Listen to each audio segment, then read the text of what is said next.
Buenos días, amigos de Vea Canal. Karina González de Rothman es mi nombre. Este es un programa del 15 de agosto del año 2013. Es un programa de coyuntura nacional, al igual que desde que iniciamos con estos programas el 15 de cada mes.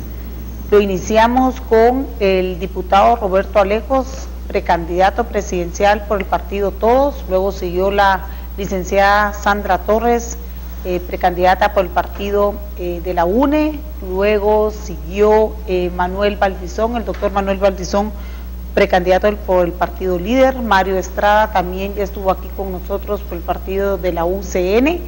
Estuvo Roberto González Díaz Durán por el partido Creo, y hoy tengo el gusto de saludar a Juan Guillermo Gutiérrez. Muchas gracias. Gracias, Juan Guillermo, por estar aquí. Sabemos que ha hecho un espacio dentro de su agenda muy ocupada, ya que es una agenda hasta internacional, pero es un gusto para nosotros poderle dar a conocer al amigo televidente cuál es el tipo de pensamiento político, económico y social que tiene el precandidato por el partido del PAN, Partido de Avanzada Nacional. Quiero iniciar, vamos a tocar 3 diferentes puntos y necesitamos saber su punto de vista en el aspecto político, luego en el de seguridad y justicia y luego el económico y social. Me voy refiriendo a cada uno de ellos para poderle dar un tiempo prudencial y repreguntarle en estos 3 diferentes segmentos. El primero es el aspecto político. El día de hoy, ¿qué conjeturas o qué coyuntura nacional puede Juan Guillermo Gutiérrez sacar del panorama que estamos viviendo?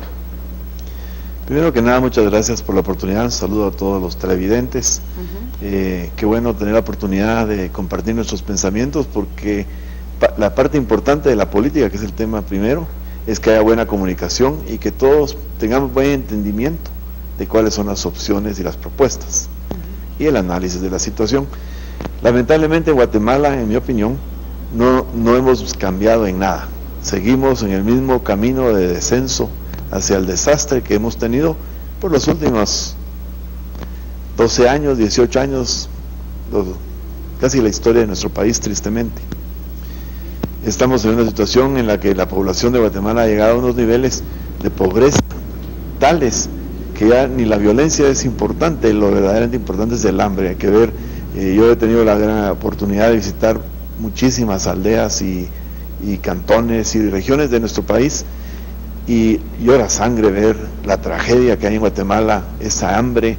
Nuestros niños están desnutridos, somos campeones de todo este continente en desnutrición, y estamos entre los 4 o 5 países con mayor problema de desnutrición crónica en todo el mundo, siendo un país con naturaleza rica. Es totalmente inaceptable, es una tragedia.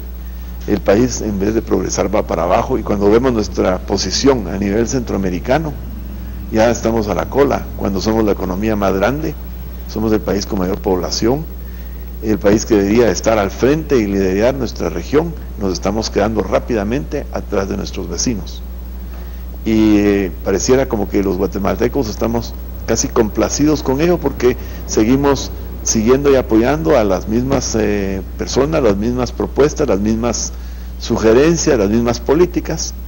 Las criticamos, pero no hacemos nada al respecto.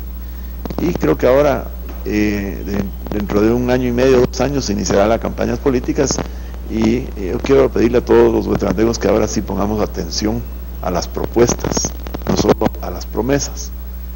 Promesas son baratas, propuestas es lo que necesitamos cambiar el camino. Guatemala es un país que tiene mucho potencial. Los guatemaltecos que viven en el exterior, por ejemplo, son trabajadores apetecidos por los que dan trabajo en Estados Unidos, por ejemplo. La mayoría de los patronos americanos prefieren guatemaltecos que de otros centroamericanos, porque son tranquilos y trabajadores. Y aquí en Guatemala están sin oportunidad de nada. Yo estoy comprometido precisamente a hacer ese cambio, a contribuir a cambiar la dirección de Guatemala. En vez de descenso, que empecemos un ascenso rápido para una vida mejor. En el tema político, las instituciones del Estado de Guatemala, ¿cuál es su percepción del Congreso, de la Contraloría General de Cuentas, de la Corte Suprema de Justicia, del Ministerio Público, se aproximan la formación de las comisiones de postulación para todos los cargos, que va a haber que depurar currículas y poder que el presidente elija entre la terna que se le va a proponer tanto al próximo fiscal general de la Nación, quien tendrá que tomar posesión el año venidero, como a los diferentes magistrados de la Corte Suprema de Justicia y los magistrados de la CC. ¿Cuál es su visión con respecto a este tema? Primero que nada, creo que el problema de fondo en todo lo que tiene que ver con todas las instituciones mencionadas es la tremenda corrupción que hay en Guatemala. Eso está dañando y afectando todas las operaciones del gobierno y de todas las otras agencias o áreas mencionadas, y ninguna se escapa realmente de ese problema. Y con el agravante de que quienes están dirigiendo la política nacional, tanto a nivel de Congreso como del gobierno central, con sus propias agendas, están casi pareciera que por diseño debilitando aún más esas instituciones. Por ejemplo, se habla de un proyecto de ley para quitarle atribuciones o quitarle, como dicen popularmente, quitarle dientes a la Contraloría General de la Nación, lo cual es totalmente insólito en mi opinión, porque la Contraloría de Cuentas de la Nación es precisamente la institución que debe auditar a todas las agencias y todas las instituciones del Estado para garantizar a los ciudadanos el buen uso de los recursos y el buen manejo de esas instituciones. ¿Cómo la vamos a debilitar? Lo que necesitamos es fortalecerla. Lo mismo se aplica a la SAT, por ejemplo. Necesitamos fortalecer esas instituciones, darles los activos necesarios, tanto humanos como económicos, para que puedan operar debidamente, y darles la autoridad para ejercer, para combatir la evasión, combatir la corrupción. Pero obviamente muchos que están en el gobierno pues prefieren el status quo, o mejor debilitarlos para su propio beneficio. El Congreso es un área muy interesante, porque en el Congreso de la República hay diputados que tienen muchísimo deseo de hacer bien las cosas. Uno de ellos es el diputado Hugo Morán del PAN, que ha estado trabajando arduamente, a pesar de que el Congreso está paralizado. Él ha estado trabajando duro en los temas de fiscalización, de todo el tema del Ministerio de Desarrollo, todo lo que tiene que ver con los programas sociales, donde hay cualquier cantidad de desperdicio y corrupción, y él ha hecho una gran labor, pero el resto del Congreso está paralizado. ¿Y por qué está paralizado? Porque pareciera que hay una agenda. Por un lado, hay una agenda de bloquear todo por ganancia política, por ganar prestigio político. Es difícil entender cuál es esa agenda de bloquear el progreso del país. Y por el otro lado, por el lado oficial, pareciera como que disfrutan de esa parálisis en el Congreso, porque les permite hacer muchas actividades de carácter ejecutivo con la excusa de que el Congreso está paralizado. Yo creo que es tiempo de que los guatemaltecos empecemos a fijarnos bien en los candidatos a diputados en la próxima elección, para elegir un Congreso que sea operativo, gente nueva. Es tiempo de cambiar a algunos políticos viejos que están enquistados en el Congreso, para que este sistema cambie. Creo que es importantísimo también revisar el sistema de interpelaciones, que es el mecanismo que el gobierno o el partido de turno, cuando estaba de oposición en el gobierno anterior, hicieron exactamente lo mismo. Se dedicaban a hacer interpelaciones para bloquear las acciones del Congreso, y ahora pues les están dando de su propia medicina. Yo creo que es importante reconsiderar los procesos de interpelación. Las interpelaciones son un derecho constitucional, además de que son necesarias, porque es la herramienta fundamental para la fiscalización del Estado por parte del Congreso, que es una de sus funciones constitucionales, pero a la vez también no puede convertirse en un mecanismo de estorbo. Yo considero que el proceso de interpelación se debería de revisar de manera de limitarlo, de forma que fuera un día de la semana, o que mucho de eso se hiciera a nivel de comisiones, por ejemplo, como se hace en otros países, para que, si bien es cierto, se hagan esas interpelaciones, no bloquee la agenda legislativa, porque el que pierde es el país. Muy bien, quisiera ahorita saber su opinión con respecto a las comisiones de postulación. Son temas coyunturales en el aspecto político, comisiones de postulación, deuda flotante. los préstamos, ya se nos avecina la aprobación de un nuevo presupuesto también, que debe estar aprobado, o de lo contrario pues va a quedar vigente para el próximo año el que tenemos el día de hoy tan desfinanciado. ¿Cuál es su opinión? Bueno, aquí hay varios temas en uno solo. Hablemos primero del tema del presupuesto. Va a venir la aprobación del presupuesto próximamente. Se están discutiendo el tema de los bonos, de los 3.500 millones de bonos, que se están tratando de poner como encima del presupuesto, que es como una aprobación adicional de gastos por encima del presupuesto. Muchos de ellos, según entiendo, fondos que van a estar destinados para pagar deudas de proyectos construidos durante el gobierno anterior al anterior, o sea, el gobierno de la época de Berché, que hay deuda de esa época. Al final de cuentas, lo que están haciendo es manipulando nuestro presupuesto, por un lado, pero lo más grave de todo es que estamos hablando de contraer deuda para pagar deuda. Y cualquier persona sabe que contraer deuda para pagar deudas es el camino seguro, es el camino seguro a la bancarrota.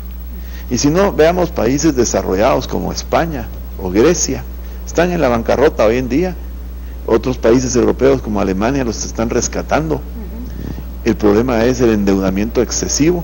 El gobierno de Guatemala no tiene un endeudamiento excesivo todavía, pero si no evitamos la aprobación de bonos y la continuación de este endeudamiento, dentro de muy poco tiempo sí vamos a tener endeudamiento excesivo. ¿Y qué va a causar eso? Una debacle económica seria, que va a afectar a quién, al más pobre, que es el que siempre paga los platos rotos. Entonces yo creo que esto de los bonos es inadecuado aprobarlo de la forma como se está proponiendo. Hay que readecuar las finanzas del Estado, hay que hacer una revisión del presupuesto, pero sobre todo el combate frontal a la corrupción. Muchos piensan que la corrupción no les afecta, pero afecta a cada uno, porque la corrupción es un robo directo al Estado, y el Estado no es nada más que el representante del pueblo. Los fondos públicos son fondos del pueblo, entonces el que le roba al gobierno le roba al pueblo.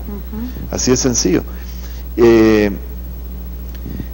Tenemos, por ejemplo, de acuerdo al trabajo que ha realizado el diputado Morán del PAN, un porcentaje alto, no sé exactamente el número al día de hoy, pero anda por el 70% del presupuesto destinado para los programas sociales ya ha sido ejecutado. Sin embargo, la bolsa y los otros programas no le están llegando a la gente. Yo lo sé porque ahí han dado y le pregunto a todos el país, dinero, ¿no? pero no están llegando los beneficios. Exactamente. Entonces, si no nos ponemos serios a buscar el combate contra la corrupción, todo lo demás que hablemos es superficial. Vamos a seguir hundiendo el país. ¿Vale la pena aprobar en el momento en el que se desentrampe la agenda legislativa, poder aprobar la ley electoral y de partidos políticos, por ejemplo?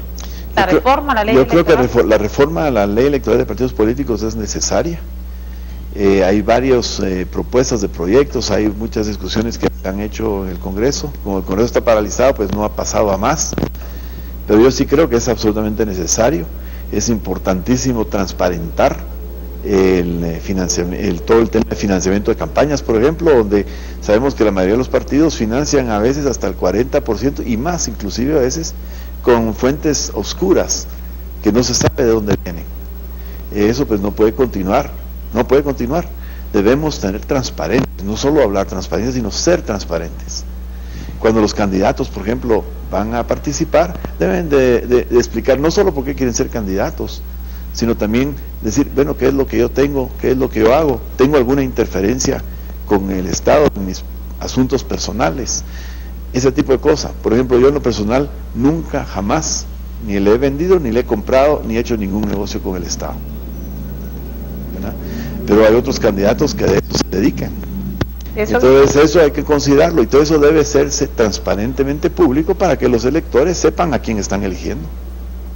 La ley de reforma a la ley de partidos políticos y electoral debe ser reformada. Lo mismo, hay algunas de las propuestas que he visto, por ejemplo, que están destinadas a aumentar el número de miembros de los partidos, están destinadas para eliminar a los partidos pequeños. Hay que tener cuidado con eso. La democracia requiere que todo aquel que quiera participar tenga la opción.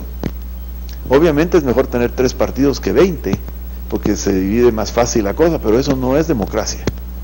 Si va a haber solo 3 partidos, que sea porque la gente así lo quiere, no porque se legaliza por medio de legislación. Es importante que haya esa opción a participación, y todo lo que se haga para darle oportunidad a los partidos pequeños es negativo para la democracia, facilita que se mantenga el status quo. Y de eso va también de la mano el tema de la participación que la gente debiera de poder tener a través de los partidos. No tenemos partidos con ideologías, por ejemplo. Al llegar acá, usted me preguntaba cuál es la ideología del partido. Y la ideología del partido PAN es sencilla, somos a favor de la economía de mercado, pero con una responsabilidad social grande. Entendemos la importancia de apoyar al necesitado y de crear una red de soporte y de apoyo al que de veras necesita para que puedan salir adelante. Y también somos conservadores desde el punto de vista de los valores humanos, valuamos la vida, el derecho a la libertad, el derecho a la expresión, las tradiciones familiares, todo ese tipo de cosas son importantes. Los partidos políticos deben tener una ideología para que las personas participen activamente en el partido que comparte su ideología, no en el partido que comparte sus intereses. ¿Qué cantidad dentro del comité ejecutivo, qué porcentaje está destinado para las mujeres? ¿O ya lo ocupan mujeres en su partido? Tenemos bastantes mujeres en el partido. Por ejemplo, la diputada Sonia Segura en el Parlacén, es miembro del Comité Ejecutivo Nacional, la licenciada Rosemary Maldonado, nuestra secretaria de actas, la licenciada Laura Solórzano, nuestra secretaria de comunicaciones, miembros del Comité Ejecutivo también. Tenemos una gran cantidad de mujeres, no voy a seguir diciendo si no se van a enojar conmigo, pero lo que sí estoy yo en contra es de fijar porcentajes. Porque eso, fíjese que la experiencia que yo he tenido en mi vida de negocios es que cuando se fijan cuotas de esa naturaleza se crean resistencias y se crean conflictos. Yo prefiero escoger a mi gente por su capacidad. Que vaya siendo coyuntural. Yo quiero a la mejor gente, no porque necesito meter 5 colochos, tengo que ir a agarrar a uno que es tonto, ¿entiende? La realidad es que las mujeres hoy en día tienen en muchos aspectos mucha más capacidad que los hombres, se están educando mejor, estadísticamente hay más mujeres graduándose de bachilleres, incluso de universidades, que hombres. No necesitan legislación las mujeres, usted está aquí, no necesita una ley para que le dé la oportunidad, la ley que necesitamos es que dé la oportunidad de igualdad de acceso. Las que limitan son las que hay que eliminar, y eso hace que sea inclusivo.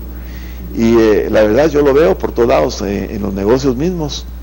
Antes era raro encontrar mujeres que no estuvieran en cargos secretariales o cargos de poca importancia. Hoy día la cantidad de mujeres de ejecutivas o que son gerentes o que tienen cargos de relevancia en diferentes negocios ha aumentado dramáticamente.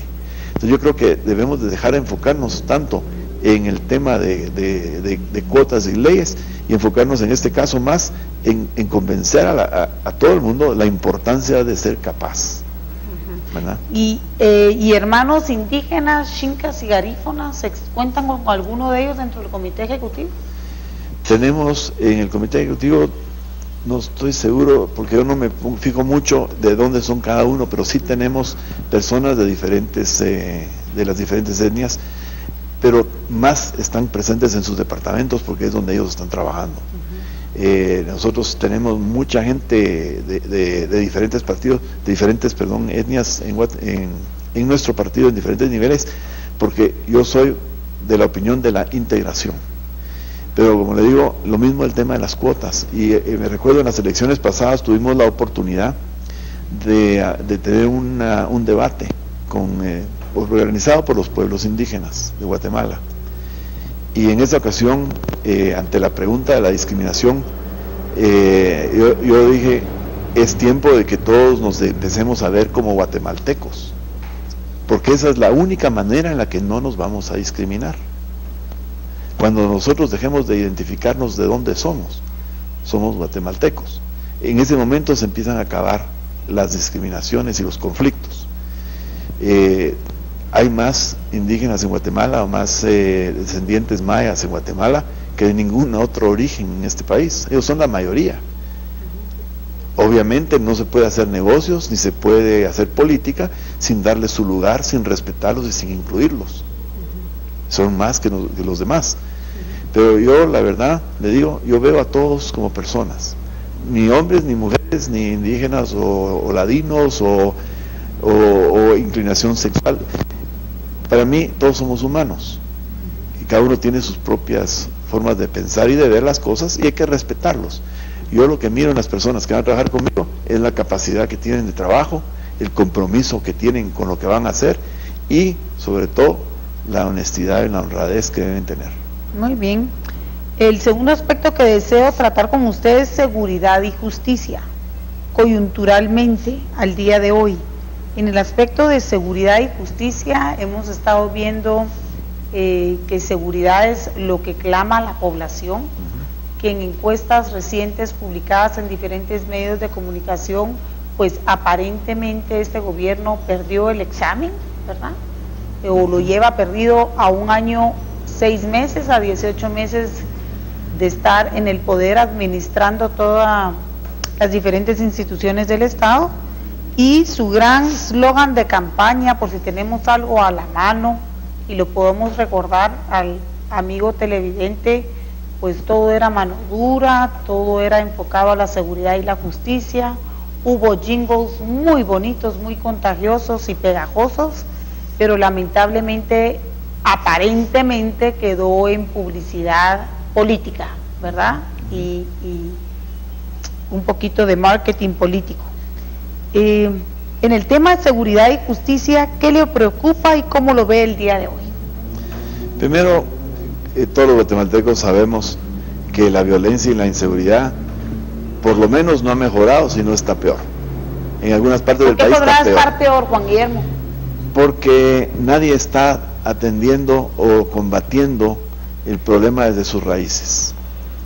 O sea, y esto incluso lo hablamos nosotros durante la campaña anterior. El tema de la mano dura, el tema policial, es solo un sector pequeñito del combate contra la violencia y la criminalidad. Obviamente la policía, todo lo que es la parte legal de juzgados, tribunales, y no digamos del Ministerio Público, juegan un papel importantísimo en el combate al crimen. Sin embargo, la única manera de resolver un problema no es corrigiéndolo. Ellos son los correctores, los policías, los jueces, los fiscales, son los correctores del problema.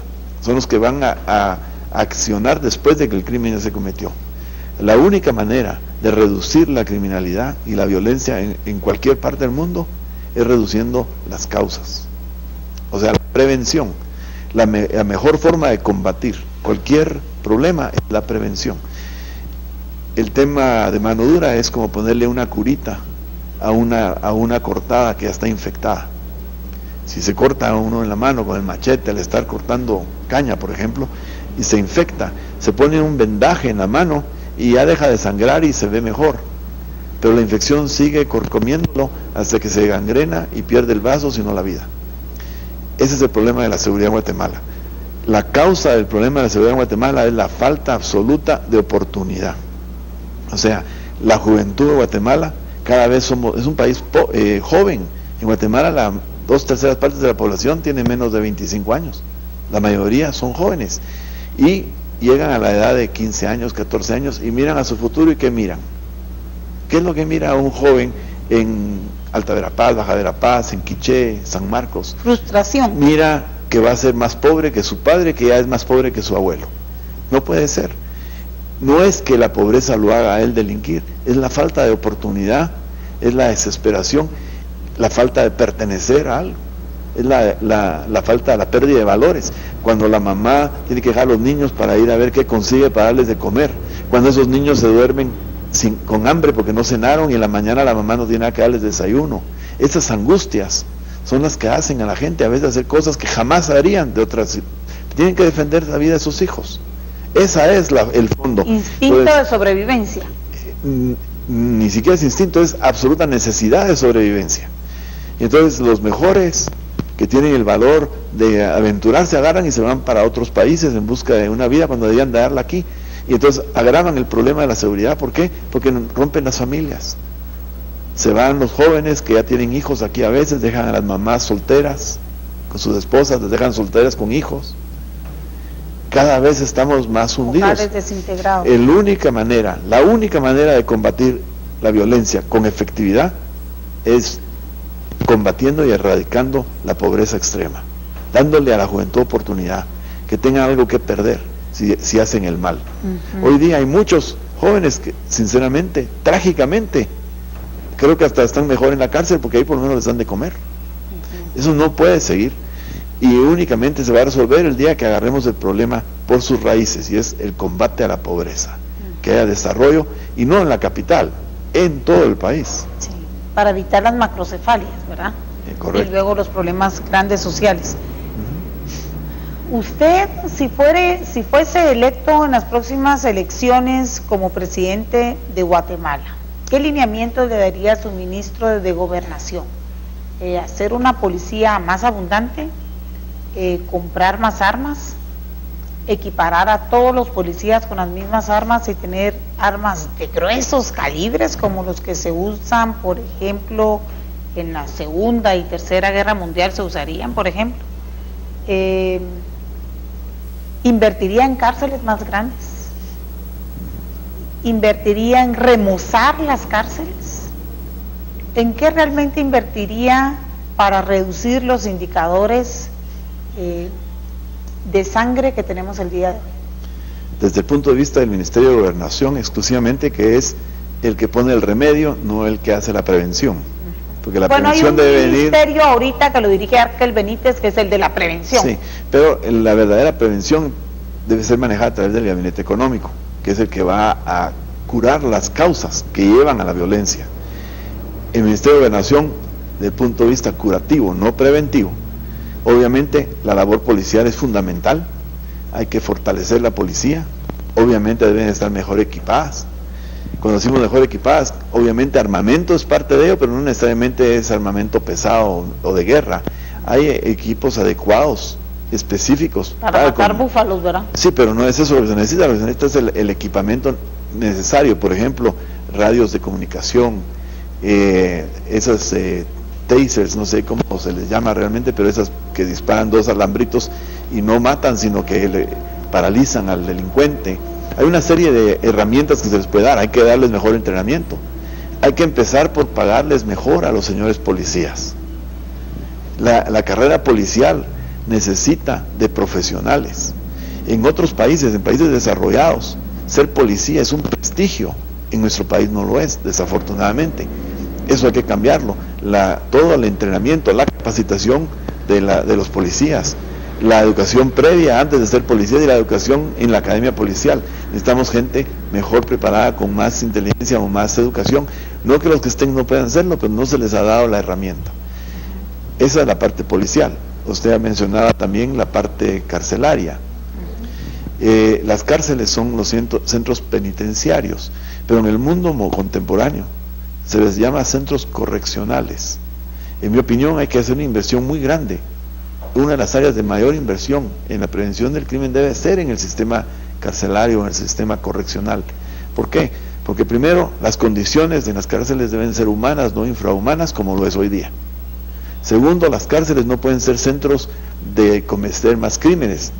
Hoy estaba en uno de los diarios de esta mañana, un rigorico, no sé cómo se llama el tipo, que está en una cárcel en el Infiernito, me parece, que desde ahí dirigía una banda de extorsionistas. ¿Eso cómo puede ser posible?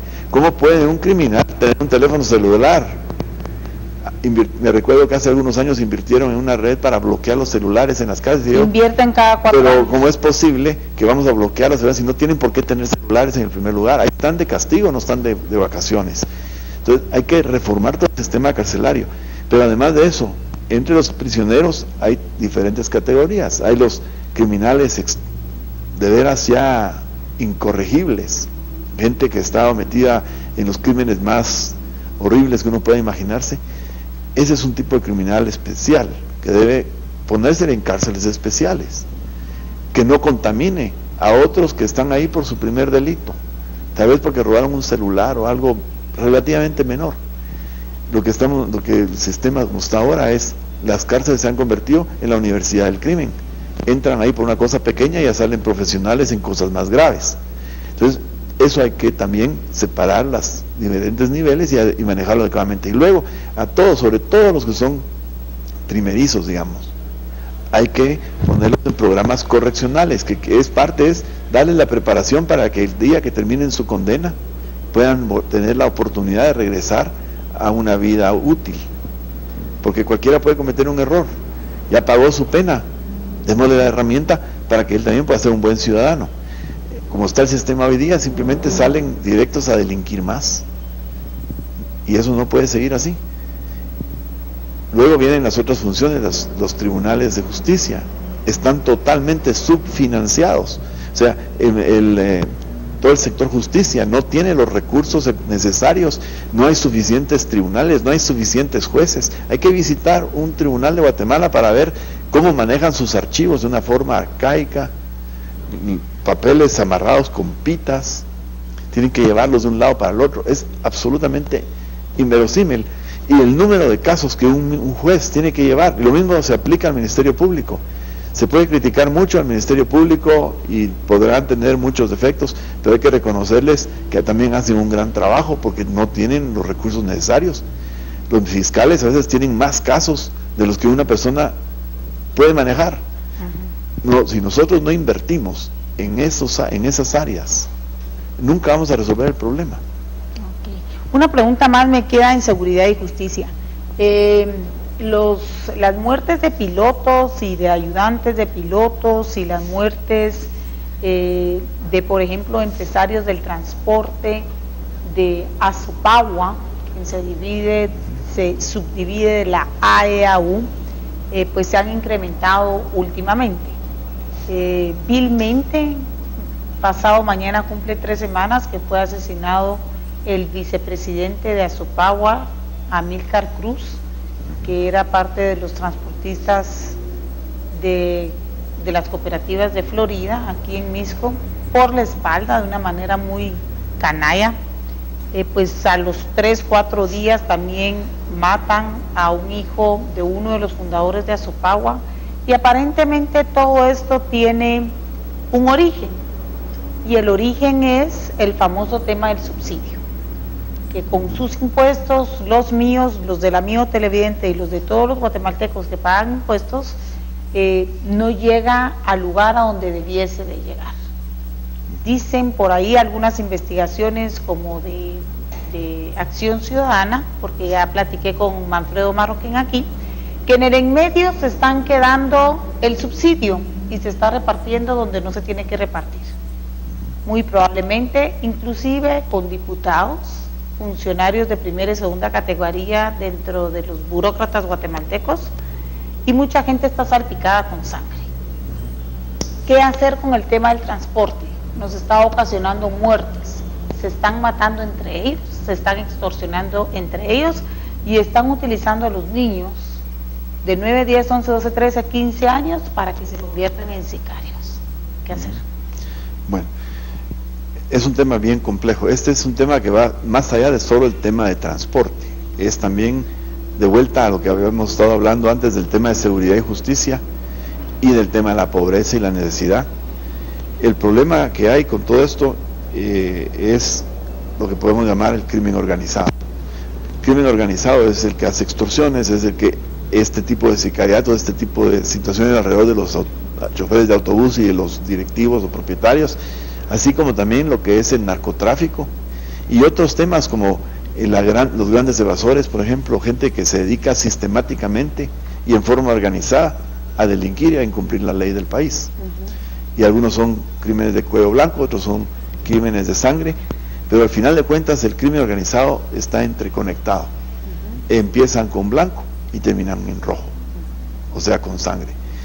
En todos los países desarrollados, en los países que han tenido éxito en combatir y de reducir los niveles de violencia y criminalidad, tienen unas divisiones específicas, tanto a nivel de fiscalías, como a nivel de tribunales y a nivel policiales, especializados específicamente en el tema del crimen organizado. Y eso es otro tipo de criminalidad y de combate distinto. es mucho más complejo, está uno lidiando no con individuos, sino con organizaciones muy bien financiadas, muy bien organizadas y dirigidas por gente profesional en esa materia. Y la única manera de combatirlos es teniendo una organización bien financiada, profesional y bien dirigida, policial, fiscal y judicial, para poder atender eso. Eso es la parte del combate a ese tipo de criminalidad. La prevención, de nuevo, las maras y todo esto es parte de ese problema que tenemos con la miseria y la pobreza que lo tenemos que erradicar. Adicionalmente está el tema puramente ya del transporte, lo que usted me hablaba de los subsidios y todo eso. Yo creo que Guatemala es una ciudad muy grande, el área metropolitana, que incluye otros municipios como Misco, donde estamos ahora mismo, o Villanueva, o incluso Villacanales y Chinatla. Hay muchos municipios que son parte son municipios separados, son parte de la gran ciudad de Guatemala de hoy día. Todo lo que es el transporte urbano, llamémosle así, y otras ciudades urbanas como Quetzaltenango, porque es una ciudad grande también, tienen los mismos problemas de transporte urbano, porque no tenemos un transporte urbano moderno como lo que hay en otros países. El Transmetro ha servido bastante, porque por la forma como opera, hay menos asaltos, es más seguro, es más expedito por la forma como circula. También subsidiado, ¿verdad? Por supuesto, pero yo soy enemigo de los subsidios, para empezar, pero hay que reconocer una cosa: no hay un país en el mundo que no subsidia el transporte urbano, no hay. Las ciudades grandes, Nueva York, París, mencione la que quiera, Tokio, o en Latinoamérica, México, por ejemplo, ciudades grandísimas, una de las ciudades más grandes del mundo. Todas estas ciudades se mueven principalmente a través de transporte urbano, que es oficial. Circulan bajo tierra en subways o metros, en algunos lugares donde no, por razones sísmicas o de condiciones de tierras, etcétera, no se puede hacer subterráneo, entonces lo hacen por arriba, con monorrieles y ese tipo de cosas. Eso siempre son estatales. En el negocio de transporte de pasajeros, nunca es negocio. No es negocio. Donde hacen el negocio, las líneas que operan eso, es en negocios paralelos, por ejemplo, en el manejo de las estaciones, en el transporte de carga, por ejemplo, los ferrocarriles. Los ferrocarriles no hacen dinero llevando pasajeros, lo hacen llevando carga, y debajo de los rieles van líneas telefónicas, van derechos de vía o de paso para líneas telefónicas, electricidad, agua, gas, muchas cosas, y eso las compañías ferroviarias cobran por esos derechos a los otros. Así es como se maneja. Entonces nosotros tenemos que reconsiderar todo lo que es el transporte urbano. No puede seguir manejándose como se está manejando en Guatemala.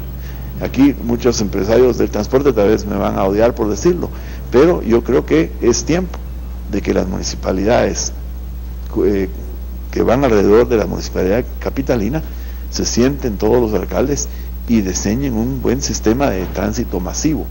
Necesitamos algún tipo de tránsito masivo. Existen las vías ferroviarias de la antigua FEGUA, por ejemplo, que atraviesan la ciudad de norte a sur, y podrían ser un vehículo excelente para un tren de pasajeros que ayude a cruzar el país, y de ahí que salgan ramales, como se hace en otros países. Es una inversión grande, pero se puede hacer, pero ahí esto es un tema que tiene que participar el gobierno central, el gobierno municipal, y hay organizaciones internacionales que apoyan también ese tipo de cosas, porque recuérdense que el transporte público, sobre todo si es movido por electricidad o con sistemas híbridos o gas natural en lugar de diésel, son parte del problema ecológico. Y entonces hay programas internacionales de apoyo para ciudades como las nuestras, para reducir la polución y de una vez ayudar a resolver el problema de transporte. Aquí necesitamos ideas distintas y nuevas, no más de lo mismo. ¿Usted le daría subsidio a los transportistas o al usuario final? Tarjetas prepago. Yo creo que la idea de la tarjeta prepago es una idea que tiene mérito. Habría que ver la forma como va a operar, cómo va a ser fiscalizada, cómo va a ser controlada. El problema que hay con todos los subsidios es que son muy difíciles de fiscalizar a dónde va a parar el recurso. Por eso usted ve, por ejemplo, las ciudades más desarrolladas, yo conozco muchas en el mundo, he tenido la oportunidad de viajar y conocer, los sistemas de tránsito público son entidades a veces autónomas y a veces no son autónomas, pero son entidades municipales, no son privadas. Muy bien. Gracias, amigos televidentes, por seguir en sintonía. 15 de agosto del año 2013 estará apareciendo en pantalla el correo electrónico de Juan Guillermo Gutiérrez. Aparte también va a estar apareciendo el Facebook personal de Juan Guillermo Gutiérrez y un número de celular donde usted se puede comunicar con él vía mensajito de texto y le puede plantear sus inquietudes para que él mismo se los responda. Gracias, Juan Guillermo, por estar aquí nuevamente. Nuestro último tema es el económico y social. La economía muy mal. Estamos en una situación económica grave, muy grave, paupérrima. Sabemos que el mundo entero entró en crisis, lejos de haberse compuesto la cosa internacional. Sabemos que los países BRICS, como Brasil, Rusia, India, China, ¿verdad?, están teniendo problemas de desaceleración en su economía y de crecimientos muy bajos. Hasta la China continental, la segunda economía más grande del mundo, pues lejos de crecer 11 y 13%, yo creo que está pronosticado para este año un 7,5, 7,75, Brasil con indicadores muy malos, ¿verdad? Eso no quiere decir que no sea una potencia del G20 y una potencia en el cono sur, pero si los países que forman parte del G20 a nivel mundial están en una situación paupérrima, imagínense Guatemala cómo se encuentra, cuando tenemos a nuestro mayor socio comercial, quien es la preciosa potencia, los Estados Unidos de América, en situaciones que no logra salir avante, cuando nuestro segundo socio comercial es El Salvador y estamos teniendo problemas por una minería del Cerro Blanco en Jutiapa, por la contaminación del lago de Huija, quienes ya nos procesaron vía internacional en la Corte Interamericana de Derechos Humanos. Entonces como que estamos navegando en contra de la corriente. Lejos de crear mucha industria dentro del país y darle oportunidades a todos los guatemaltecos, el día de hoy la seguridad alimentaria no se ve, los programas asistenciales no llegan por el exceso de corrupción que usted ya mencionó. Entonces Guatemala tiene una economía mala, con poca confianza, con poca recaudación, derivado de que se cayeron las actividades económicas del país, se importa menos y obviamente se tiene que exportar menos. Han habido algunos disgustos cuando el presidente del Banco de Guatemala sale con sus maravillosas cifras, las cifras que sirven para vendernos internacionalmente y para salir a buscar dinero en los mercados internacionales y en los bancos. Pues unas son las cifras, la realidad del país es otra, lo sentimos todos los que apostamos e invertimos en el país, y el que diga que está muy bien, creo yo que está mintiendo o ha de ser un empresario burócrata que está triangulando los fondos del Estado y que en alguna actividad no lícita ha de estar envuelto. ¿Qué piensa Juan Guillermo en el tema económico y social? Este es el tema central de todo, porque el combate a la pobreza y todo gira alrededor de la situación económica del país. Todos los países del mundo giran alrededor de su sistema económico propio y del sistema mundial, porque la globalización es una realidad inevitable. Las islas ya no existen, todo el mundo está interconectado por la tecnología de transporte, de la electrónica, etcétera. Entonces nosotros somos parte del mundo. No hay soberanías ya. Hay soberanías, pero hay una interrelación intensa entre todos los países y dependemos económicamente de unos de los otros. Eso también nos hace grandes, si lo sabemos aprovechar. El problema en Guatemala es que nuestro sistema económico no está bien manejado. Primero, en Guatemala tenemos más de un país en uno. Es la realidad. O sea, si vemos lo que es el área metropolitana y algunas áreas desarrolladas del país, es totalmente distinto al resto del país. No hay políticas consistentes de descentralización. Se habla de eso, nunca se hace nada. No hay políticas consistentes de desarrollo en las áreas más subdesarrolladas. Cuando se habla del apoyo a la inversión, se habla solo de la gran empresa, cuando el motor de la economía de Guatemala o de cualquier país del mundo es el pequeño y mediano emprendedor. La pequeña y mediana empresa, la señora que vende comida, el sastre, el albañil, que trabaja por sí mismo. Todo el que no es empleado de alguien es un emprendedor o un empresario. Lo que pasa es que unos son más grandes que otros. Pero en Guatemala no se le da ningún apoyo a los pequeños emprendedores. No hay programas de desarrollo, no hay programas de educación, no hay programas de acceso a financiamiento, no hay infraestructura adecuada. Hay lugares en Guatemala donde no se puede llegar en carro. ¿Qué producción puede salir ahí? No hay caminos vecinales. Y vive mucha gente vive ahí. Tienen que vivir de algo. No hay planes de desarrollo, ese es el grave problema. Y lo que producimos nosotros es lo que en el mercado mundial se llama commodities, o sea, productos, materias primas principalmente, productos sin valor agregado y que se venden en mercados que nadie controla, como es el caso del café o el caso de otros productos que producimos y exportamos que son masivos, azúcar misma, que depende de los precios como fluctúan. Entonces nosotros no estamos realmente invirtiendo nuestro país o trayendo la inversión a nuestro país de cosas de valor agregado. Uno de los limitantes es la carencia absoluta de educación técnica. Por ejemplo, no podemos traer o invitar a una compañía fabricante de automóviles de las más importantes de Europa o de Estados Unidos o de Asia a invertir en Guatemala como lo hacen en México o en Brasil, porque nosotros no tenemos suficientes mecánicos, no tenemos suficientes soldadores, no tenemos suficientes electricistas, no tenemos jóvenes, hombres y mujeres que tengan la capacidad técnica o tengan las especializaciones que se requieren para trabajar en ese tipo de industria, que son las que dan mejores salarios también. Nosotros no podemos atraer ese tipo de inversión porque los altos niveles de corrupción les hace casi imposible a ellos operar en este país. No hay respeto a la ley. Si los tribunales de justicia no son confiables, no van a invertir acá, se van a ir a otros países. Y eso pues nos empobrece a nosotros, estamos perdiendo la oportunidad de sacarle provecho a cosas como el Tratado de Libre Comercio con Estados Unidos, por ejemplo.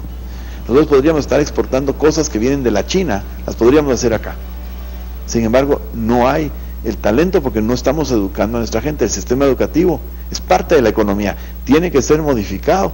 No para hacerle la vida difícil a los maestros, como hicieron con la reforma educativa que ha hecho este gobierno, sino es mejorando la capacidad de los maestros y enfocando la educación a cosas útiles, enseñarle a la juventud oficios tecnológicos. De las necesidades del mercado el día de hoy. Exactamente, eso es lo que necesitamos, al estilo del INTECAP, por ejemplo, institutos técnicos. Tenemos en Guatemala 14 universidades, excelente, pero no solo necesitamos abogados, ingenieros, licenciados en contabilidad o en lo que sea, o médicos, ¿no? Eso es muy bueno, pero necesitamos también electricistas, plomeros, ¿me entiende? Gente que tiene capacidad técnica. Mucha gente que hable inglés y muy próximamente idiomas, mandarín, ¿verdad? Claro. Porque luego, usted hablaba del tema de los otros países. Tenemos que observar lo que los otros países hacen, lo que funciona y lo que no. Y hay que tener mucho cuidado de los espejismos que se van creando. Por ejemplo, usted mencionó la República de China.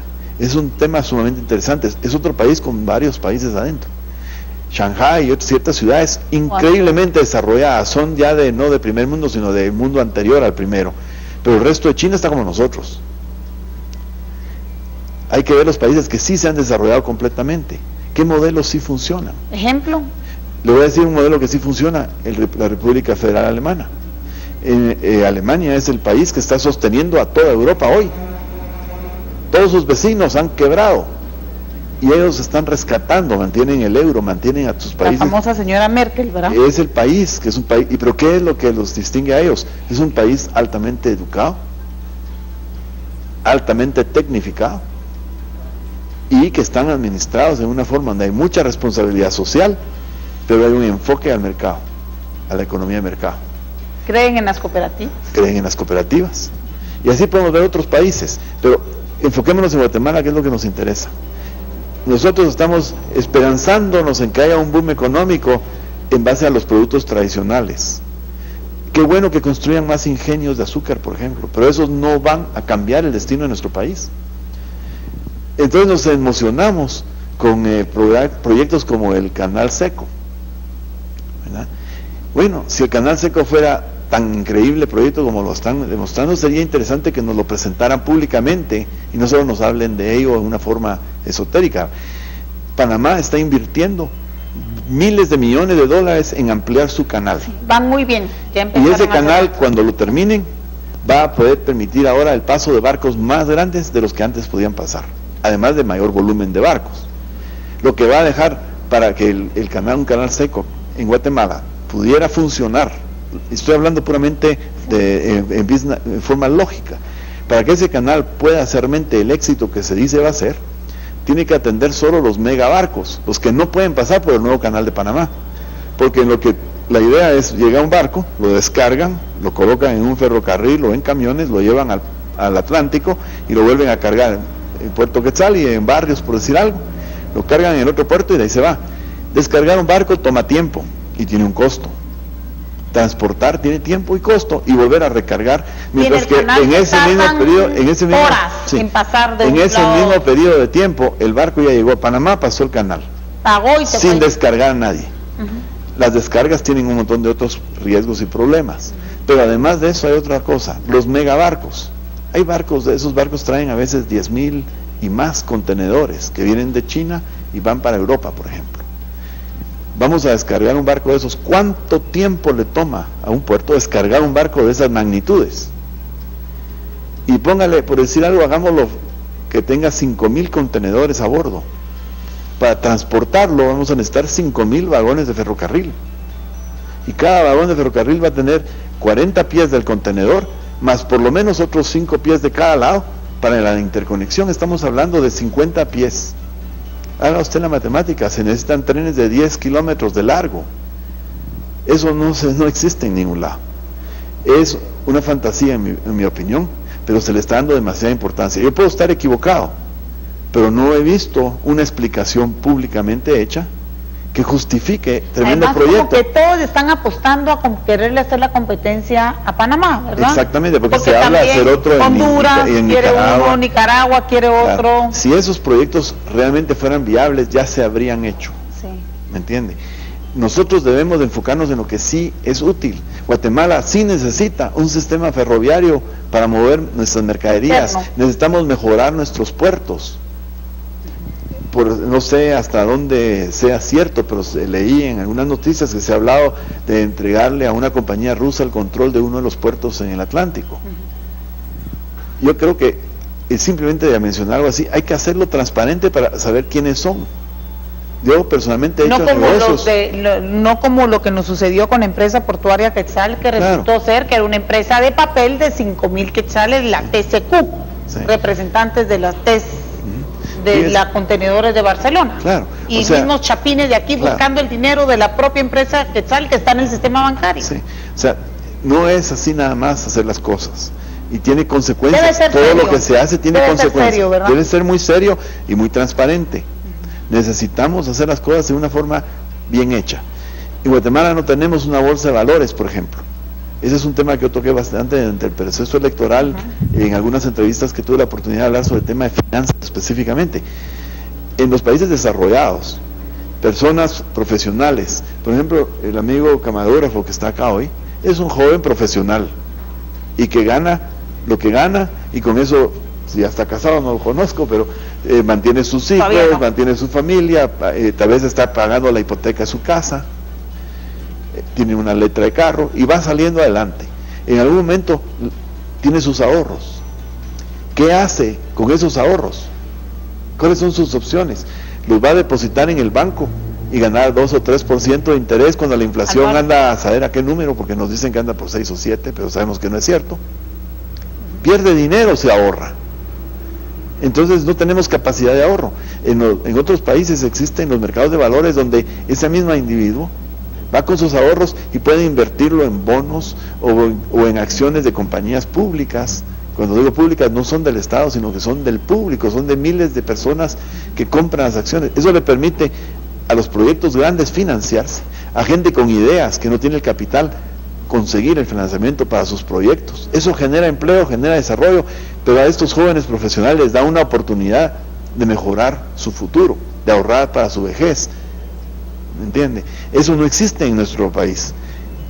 En eso nos deberíamos estar enfocando en lugar de megaproyectos que son sueños. Hay otras cosas, por ejemplo, Hay otras cosas, por ejemplo, que se pueden hacer para atraer inversión extranjera, mediante la descentralización. Yo soy aficionado a la descentralización. Yo creo que, obviamente, hay cosas que no se pueden hacer desde la presidencia, hay cosas que requieren reformas constitucionales y cosas tal vez son hasta imposibles constitucionalmente, pero hablando ahora en lo que sería bueno hacer en Guatemala, yo creo que los gobernadores departamentales deberían ser electos, no nominados, porque la gente de los departamentos tiene derecho a elegir a quién va a ser su regente y los va a representar los intereses del departamento. Y luego, ya haciendo eso, vamos a los sistemas policiales que a usted tocaba en el primer tema. ¿No sería mejor tener policías departamentales que estén bajo la responsabilidad del gobernador, que es electo por el pueblo de ese departamento cada 4 años? Delegar. Delegar. Entonces tiene que haber la policía que persigue el crimen organizado, la que persigue los crímenes más violentos, una policía nacional que apoya, pero lo que es el manejo policial de cada departamento debería estar departamentalizado. Lo mismo que la asignación de impuestos. Cada departamento debería, de las empresas que operan en sus departamentos, debería ser el perceptor de impuestos, porque eso le da entonces a los gobernadores departamentales la oportunidad de poder ofrecer ventajas y atraer inversionistas que tienen una ventaja de invertir en Quetzaltenango o en Sololá en lugar de en la ciudad de Guatemala. Ese tipo de cosas no existen en Guatemala y no se pueden hacer con hacer así el dedo, pero sí son cosas que debieran de estar en la agenda nacional hacia el futuro y en los momentos adecuados irlas avanzando. Nosotros tenemos que cambiar la forma de pensar. Estamos en el siglo XXI, pero todavía nos gobernamos como si estuviéramos en el siglo XVIII. Sí. A ver, unos temas en cuanto a lo económico y a lo social. Está causando mucha conflictividad. 1, el hambre. 2, y ahí quisiera que me tocara someramente el tema de los programas sociales. De ser electo usted algún día presidente de la República, ¿qué haría con los programas sociales? 2, el tema del alto costo de la energía eléctrica, que de verdad es un problema no solo para el individuo per se, sino que para las empresas. Nos hace menos competitivos y nos acarrea costos muy altos de operación, costos fijos. El tercer tema, que nos está dividiendo, nos está polarizando y hasta están criminalizando a personas con una visión clara del siglo XXI, es el tema de la minería a cielo abierto, usando químicos como el cianuro. ¿Qué piensa? Bueno, el tema de la minería es un tema altamente controversial y no creo que haya 2 personas en Guatemala o en el mundo que puedan hablar y decir que estamos de acuerdo en todos los puntos, y eso lo hace tremendamente delicado, y es un tema que afecta en muchos aspectos. Uno, el aspecto netamente económico; otro, que son proyectos de tal magnitud que en casos como países como Guatemala requieren de inversión extranjera, no pueden ser desarrollados solo localmente porque no hay ni la tecnología ni los recursos. Entonces envuelve esto un conflicto ya de nivel internacional. Luego está el tema de ambiente, de medio ambiente. No se puede hacer minería sin tener un impacto ambiental. Eso es indiscutible. Incoherente. Es indiscutible. Va a haber Luego hay otros elementos que van jugando adentro. Los factores locales de corrupción, los factores locales de cultura, y luego la falta de manejar esos proyectos de una forma profesional por parte de las autoridades. Porque cualquier empresa, no importa de qué país sea, que vaya a venir a crecer una explotación de minerales, ellos vienen a hacer dinero, a ganar dinero, eso es a lo que vienen, y en el proceso van a dejar beneficios si el gobierno hace su trabajo, porque todo el mundo es igual. Si uno tiene un negocio, lo que uno quiere es ganar, ¿verdad? Y entonces yo voy a ganar lo más que yo pueda en mi negocio mientras que tenga negocio. Entonces para eso es donde viene el gobierno, que debe proteger los intereses y los derechos nacionales. Entonces todo el proceso de negociación ha sido muy mal manejado. Yo tengo amigos que son altos directivos en mineras internacionales que no están vigentes en Guatemala, pero que trabajan en países como Perú, Chile, en Europa.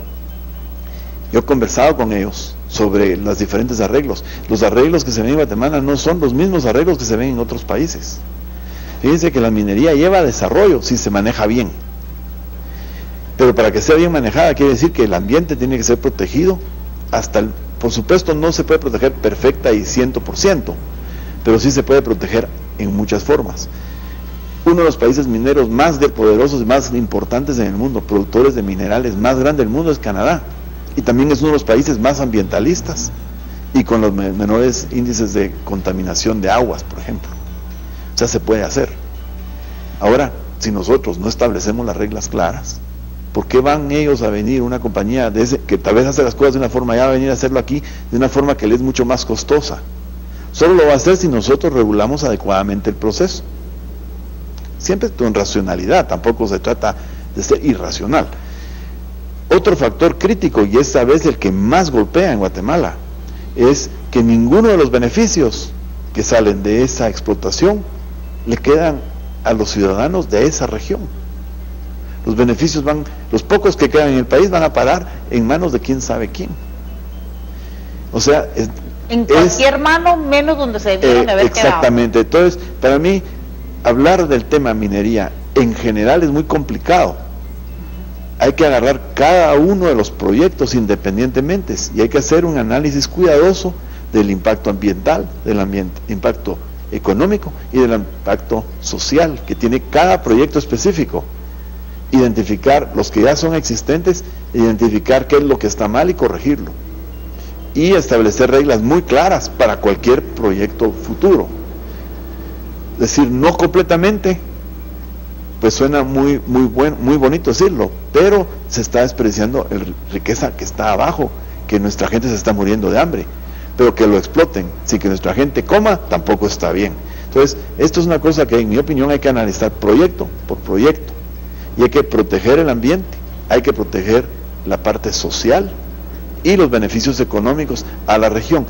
Y eso se afecta no solo a la minería, sino a otras cosas como el tema hidroeléctrico. Usted mencionaba el tema del alto costo de electricidad. Guatemala tiene las electricidades más caras que yo he visto en mi vida. Y he hecho negocios en muchos lados y pagado luz en otros lados. Aquí estamos exageradamente caros. Y el grueso de nuestra electricidad, una gran parte, es hidroeléctrica. Nosotros estuvimos haciendo función, porque en el partido estamos haciendo bastante trabajo a nivel de nuestras bases. Estuvimos en una región cerca de la represa de una empresa que se llama Renace. A 2 o 3 kilómetros de la empresa estábamos en una aldea. Llegamos ahí, tuvimos que usar un motorcito de gasolina para generar electricidad para el equipo de sonido, porque ahí, a menos de 3 kilómetros de la represa, no había electricidad. Inaudito. ¿Cómo los vecinos no van a estar ofendidos si les causa un impacto en su ambiente y en su lugar, y ni siquiera tienen el beneficio de un alambrito de electricidad? O sea, responsabilidad social. Hay que ver los intereses económicos y no hay que desperdiciar los recursos y no hay que dejar porque necesitamos la luz también, pues. Los mismos vecinos necesitan luz para su teléfono, si no, no pueden recargar el celular que lo usan todo el mundo en Guatemala. Entonces, no podemos decir no a eso, pero tenemos que hacer racionalmente. Yo he hablado con gente que son originarios de zonas que han sido inundadas con la creación de hidroeléctricas. Y algunas veces ellos dicen, si yo tenía tantas cuerdas de tierra, y nos dieron del otro lado de la montaña. Bueno, entonces, ¿por qué se queja? Porque del otro lado de la montaña primero no hay camino. El camino está de este lado. Segundo, ¿por qué cree que nosotros vivíamos de este lado y no del otro lado de la montaña? Porque la tierra allá o tiene tal petate o lo que sea y no crece nada o no crece igual. Entonces, los proyectos de estas naturalezas tienen que hacerse en concordancia con la sociedad o con la gente, los vecinos, y los vecinos tienen que percibir un beneficio, una ventaja. No es solo como se hace. Por eso le digo, aquí en Guatemala tenemos 2 países. Ese país está abandonado y lo tenemos que incorporar al país principal, al que es próspero, y no lo podemos hacer si no les damos su espacio. Entonces, si no les damos electricidad tampoco. El tema eléctrico en Guatemala no está tampoco claramente manejado. Por ejemplo, el petróleo sube y baja y afecta la generación eléctrica. Pero la pregunta que yo nunca he visto que aclare el gerente del INDE, por ejemplo, cuando se expresa sobre el tema, nunca dice, subió el petróleo, hay que subir la luz. Sí, pero ¿qué porcentaje de la generación eléctrica depende del petróleo? Si en Guatemala una gran parte es hidroeléctrica, no usan petróleo. Otros son termoeléctricos, usando el calor de la tierra, de los volcanes. Hay otros que se generan con el bagazo de caña, por ejemplo, que son con los etanol. últimos en entrar a la, claro. Entonces, a la generación, los que fijan el precio, lamentablemente. Exacto, si sube el petróleo, no quiere necesariamente decir que tenga que subir la luz, al menos no en el mismo porcentaje. Pero hay que acordarse que también a veces sube, pero también a veces baja. Le voy a tocar otro tema, porque ese es el tema que le afecta a la gente, que es la comida. Uno de los productos básicos alimenticios de cualquier parte del mundo es el pan. No el partido político, sino el pan que comemos. Y el principal ingrediente del pan es la harina. La harina tiene un ingrediente que es como 2/3 partes de su contenido, o más, que es el trigo. El trigo es un commodity, uno de esos productos que se venden en la bolsa, lo producen principalmente en Canadá, Estados Unidos, en Australia, Argentina, gran productor, Ucrania y Rusia, mucha producción mundial, y los precios suben y bajan de acuerdo a cómo fue la cosecha y a cómo está la demanda mundial. Nadie tiene control de esos precios suben y bajan no cada día, sino a cada minuto. O sea, si uno sigue el mercado, la gráfica no es una línea, es una línea que hace así, y sube y baja.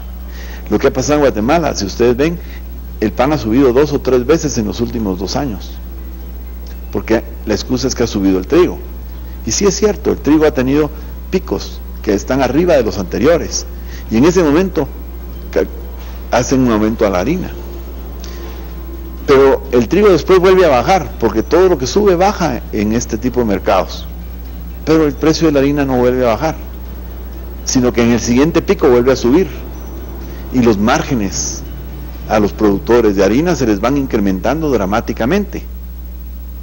Son unos márgenes que no tiene nadie más, y por eso es que hay una prohibición de importación que requiere de contingentes. Vea ustedes quiénes son los principales importadores. Entonces, estoy mencionando esto como un ejemplo que yo conozco muy bien, que es un ejemplo de un monopolio. Y este monopolio se replica en varias otras formas. ¿Y afectan a quién? El costo de la alimentación del guatemalteco. ¿Cómo combatir eso? Si estamos en el siglo XXI y somos aficionados a la economía de mercado como la mayoría, los mismos productores de la harina predican en Guatemala en la libertad de mercado, abramos la importación y compitan. ¿Por qué no? Yo conozco esta industria muy bien y sé que la tecnología que tienen es de punta. Pueden competir con los mexicanos o con los americanos, ¿por qué no? ¿Por qué privilegios? Pues ese tipo de cosas. Ese es el tipo de cosa que en Guatemala tiene que cambiar. De otra manera, vamos a seguir deslizándonos al desastre. Y podemos ponernos a armar todo tipo de líos y enfocarnos en cosas, pero estamos perdiendo de vista lo más importante, que es la economía. Tenemos que darle vuelta. Entonces hay que tecnificar a nuestra gente, hay que descentralizar, hay que crear un Estado de Derecho para atraer inversión extranjera. Tenemos que hacer reformas serias a nuestro sistema financiero para que los bancos sean más operativos y haya más oportunidades para invertir financieramente y generar. El banco, y la otra cosa, tenemos que ser también más sinceros con nuestras estadísticas. Yo vi un reporte que me mostraron hace unos días del Banco de Guatemala, donde a principio de año el banco determina lo que un quetzal, o sea, lo que 100 centavos pueden comprar. Y luego lo hacen a mediados de año, me parece que esta fecha era a junio 30, y en ese momento lo que podía comprar, lo que antes compraban 100 centavos, lo compraban 48 centavos. O sea que el quetzal perdió 52 centavos, o sea 52% de valor adquisitivo. Y se ve como las damas de casa saben, cuando van al supermercado, lo que compraban en enero, ya no lo compran, la carreta no se llena igual. Las señoras que van en el mercado cantonal o regional, ya no pagan lo mismo por su comida, les rinde menos el dinero. Eso se llama inflación. Y la inflación, ¿qué la causa? La causa el mal manejo financiero del Estado. los bonos, el endeudamiento del Estado, todo eso es lo que nos genera inflación. La inflación no es el aumento de precios, sino el aumento de precios es la consecuencia de la inflación. La inflación es el aumento de la masa monetaria. El Banco de Guatemala ha estado aumentando o imprimiendo moneda.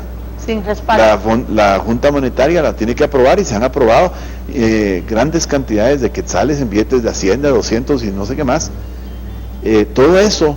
Sin respaldo. Sin respaldo, por supuesto, y todo eso que hace, eso afecta muy negativamente la capacidad de Guatemala de competir en los mercados internacionales, de atraer inversión extranjera. Nos ponen en la categoría de un país fallido. Muy bien, excelente, Juan Guillermo, creo que tocamos todos los aspectos, nos dimos gusto y se dio gusto platicando. Van a estar apareciendo en pantalla el cintillo del Facebook, del correo electrónico, el número de teléfono donde pueden mandar los mensajes de texto. Por favor, producción, si los podemos poner, justo ahí lo está viendo, mensajes al 50010101, ¿verdad? ¿Está bien? Correcto. Y el correo electrónico es jggutierrez@pan.gt.com. Correcto. Y el Facebook es el Facebook de Juan Gutiérrez. ¿Así es? Es correcto.